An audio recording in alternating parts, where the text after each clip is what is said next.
Hi, everyone, and welcome back to Adult Bible Studies. I'm happy to announce that this week I'm feeling a lot better, and I want to tell you I appreciate your prayers.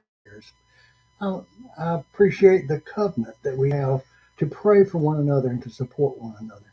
I can tell when you're praying for me. I can't point directly to you and say, you're not praying like you were. But at the same time, I have that sense of others and of their care and of God's love passing through them to me. And I hope that you can experience the same thing as I pray for you and others pray for you.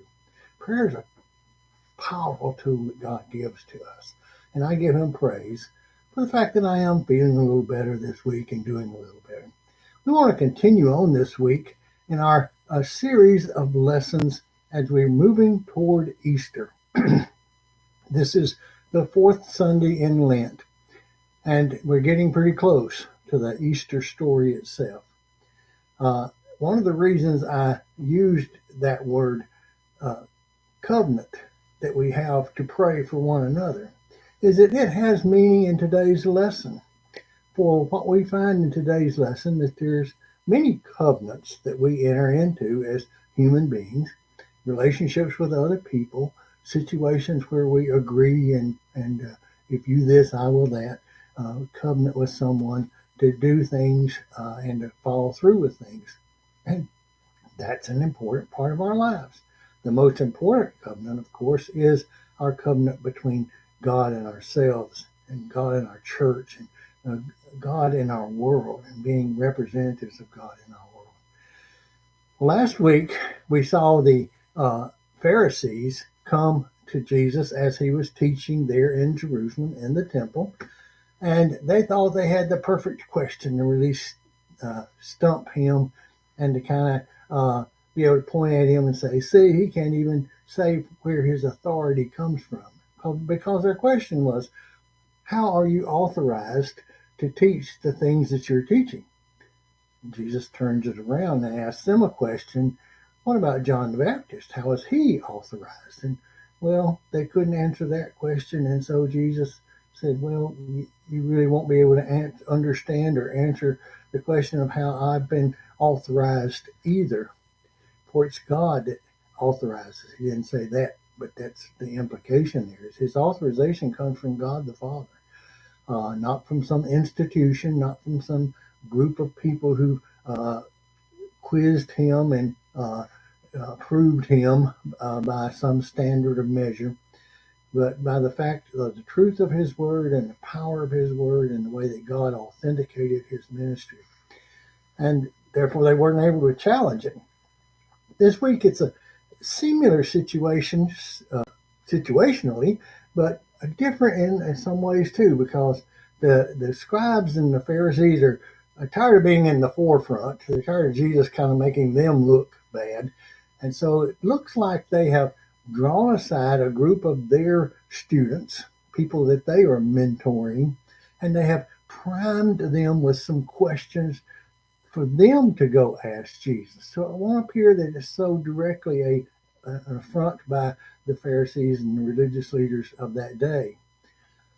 And these proselytes of Judaism uh, came before Jesus and representing the common people, uh, not leaders of the church, not with any kind of robes or any kind of adornment that would identify them as somehow in the leadership of the church.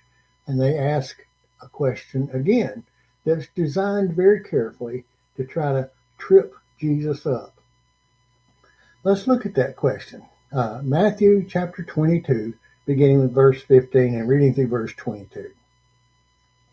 Then the Pharisees met together to find a way to trap Jesus in his words.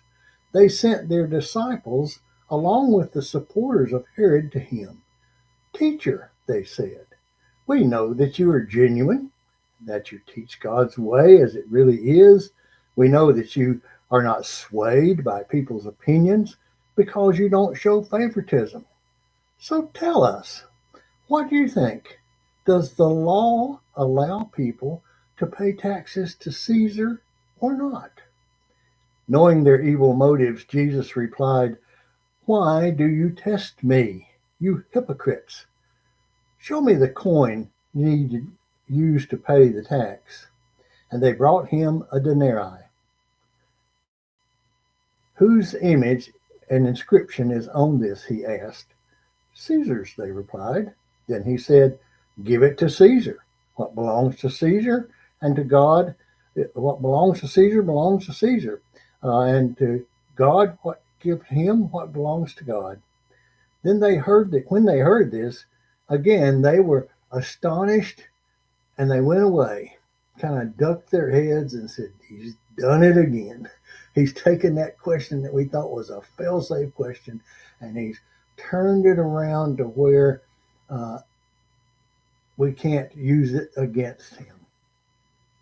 Isn't it a shame that these people who were into position to be the religious leaders, the mentors of the people at large, were so closed-minded themselves, so rigid in their thinking, that they couldn't entertain even the slightest spark of a new idea? Jesus said that he didn't come to cancel out the law, he came to fulfill the law.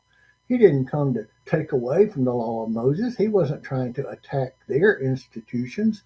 He was simply trying to help them see how the law was intended to be interpreted. Not literally word for word and jot and for jot and tittle for tittle, but nonetheless, it's spirit of the law. And that's Jesus spoke to the spirit of the law, the essence of the law. What does this law really mean to people? And the Pharisees were so closed to that. They had already made their own decisions about how to interpret the laws.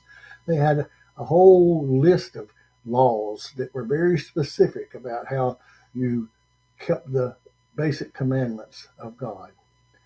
And they were committed to those, and they stood steadfastly to those. And when Jesus challenged those, even indirectly, by saying, you're missing out on what it really means, they were really challenged by that. They couldn't hear. They became closed and they shut down.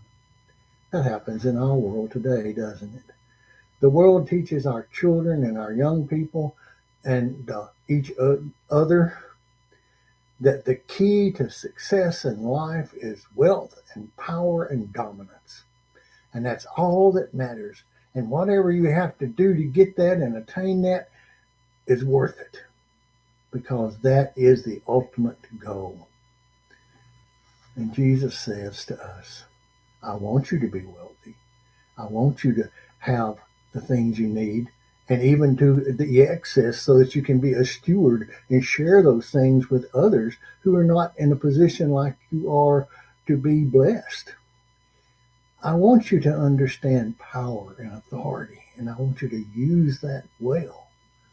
But I want you to use it as a gift, not as something that somehow you see that you deserve or that you have a right to. Well, we see here in their approach just how closed-minded they were, because not only did they teach these people who were coming to pose the questions, but they taught them how to subtly work that in to try to play with Jesus's favor. Listen to what they say here. First off, they start off with teacher.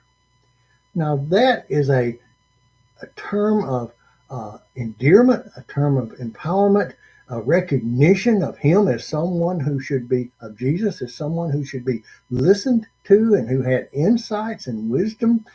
Teacher, they said. That in itself was intended to put him off guard a little bit and to hear them as those who were earnestly seeking to learn. They said, we know that you are genuine. We know, Jesus, we know you're a good old boy. We know that you wouldn't do anything to hurt a flea, that you're just one of them fine fellas who just does the right thing because it's the right thing, and you have morals and you have expectations of yourself and of others that are for their good, and that you never conceive evil towards others and that sort of thing. We know that you are genuine and that you teach God's ways as it really is. If that were true, why would they be testing him so? If they accepted his teachings as truth, and if they saw the truth in his words to the point that they could say, surely this is authenticated by God, for I see and I feel and I experience when I apply these truths to my lives and to the life of others, I see them manifest in a spirituality and a relationship with God that far exceeds what I had before, because now I understand not just the letter of the law, but the meaning of the law. And he goes on and says, we know that you are not swayed by people's opinions. We know that you are interested in the truth, nothing but the truth, the whole truth. So help you God. That's what we say when we used to say, at least when we started to give testimony in a trial. Uh, the whole truth, as best we know it. Not adding to, taking away from, not embellishing, just straight, honest truth. We know that you are not swayed by other people's opinions. We know that you're not trying to win a popularity contest, Jesus. You are trying to help people come to grips with who they are. And sometimes when you do that, you might ruffle a few feathers. And you're okay with that, but you do it in a gentle way, and you do it in a loving way, and you do it in an insightful way. You don't personalize it. You just help us to see the error of our ways in a better way. What wonderful things they are saying to Jesus. Boy, they are buttering the bread on both sides, aren't they? Wow. Uh, we know that you are not swayed by other people's opinions because you don't show favoritism. You don't care whether it's a rich man you're talking to or a poor man, whether it's one of our Pharisee leaders in the church or whether it's just a basic common layman in the church or a farmer or someone along the wayside, someone who has no religious training or background whatsoever. You don't show favoritism. You listen and you hear their question in the truth in which they're saying it. You don't nitpick the words that they use and things like that. You look for the heart of the matter when people ask you a question, and you go straight to the heart of that and respond to their needs. Uh, so tell us what you think, they say. All that we've said, all these wonderful, glorious things about you to let you know that we're wide open. We're willing to hear exactly what you have to say, and we're willing to take it absolutely, completely as truth. So tell us what you think. And here's that question. Does the law, now this is not the civil law, this is not the Roman law, this is the Mosaic law. Uh, Hear, O Israel, the Lord thy God is one God, and you'll love the Lord your God with all your soul and with all your mind. Uh, the law. Does the law allow people to pay taxes to Caesar or not? In other words, is God's law so exclusive that we are not able to engage in a covenant kind of relationship with anyone else, any other authority, any other group of people in any way other, at period? And Jesus says, how silly. Here they go, bringing politics. One of the reasons we like separation of church and state isn't is because we can hopefully separate our spirituality, our commitment to God, from lesser commitments, such as the commitment to our nation and commitment to each other, and commitment to pay taxes and commitment to do the right thing and to not break the laws and that sort of thing. And yet both are necessary, aren't they, to live in this world and to be a productive, positive member of society. When I was a young man, the draft was still the way that men were chosen to go to war. And I was sent by the draft board to take my physical. And they said, Wayne, you're in good shape. You're ready to go. And I had to ask that question. Is my commitment to my nation great enough that I feel like they have the right to ask me to put myself in harm's way? And the answer to that was, for me at least, yes. They have provided me safety, security, a system in which I can work and earn money and grow and have relationships, and my family can have stability. And this is something that they're therefore on their side of the covenant. It's okay, it's appropriate for them to ask for this level of commitment from me. And yet, uh, I remember a movie about, I can't quite remember the name of the person, James Stewart talking, but he was Sergeant York. That was it. And he was a man he was asking that question himself about being drafted versus and killing for the country versus God's commandment not to kill, and wrestling with that.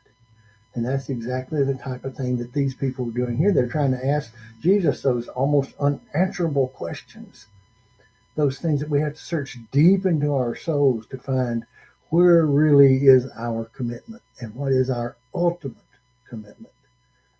Jesus answers that very directly. He says, bring me a coin. That's what you use to pay the tax, and that's what you're talking about is tax. So let's look at this coin.